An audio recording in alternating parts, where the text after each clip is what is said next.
Apropos of nothing, it's Sanctuary of Reality, my comic review series.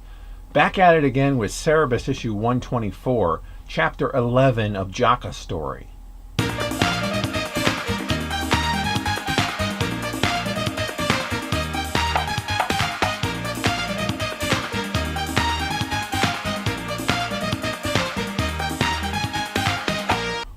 While ogling Jaka in her sheer and revealing dance attire, Pud Withers continues to repeat the conversation he wants to have with her in his head.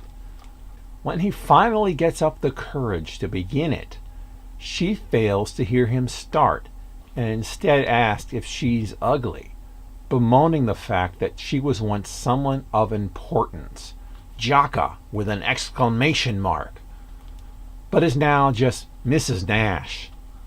She asks for an ale, and he ceases staring at her callipygeous form long enough to get it for her. Meanwhile, Cerebus and Rick have apparently found a common interest other than simply Jaka, as they compete at the ball and bucket game. Elsewhere, Oscar enjoys a cigarette and works on a new story, seemingly spending hours casually poring over the use or not of a comma. Which will he choose?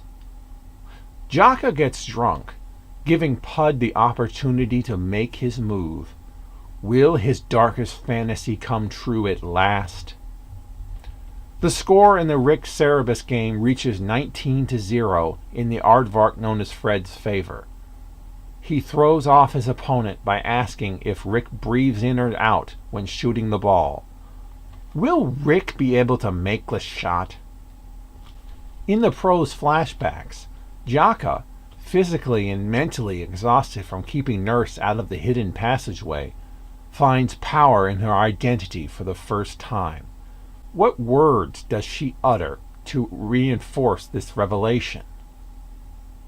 Jaka puking on Pud is supposedly the core moment of Jaka's story.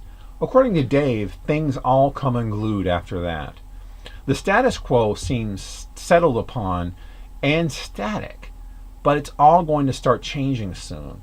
Look at how complacent Cerebus has gotten to the point he even refers to himself, non-ironically, as Fred. Everyone's settling into a comfortable routine. This book may be about boring things thus far, in a manner and style entirely the opposite of mundane, now of course. But this is where things are going to finally start heating up. Trust me on that. This is a very good issue.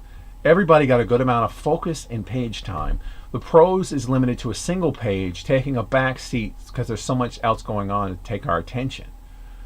The story is an equal mix of tension and humor, and it's entirely engaging, while the artwork remains to the high standard that Dave and Gare put into every issue, and only get better with every progressive page.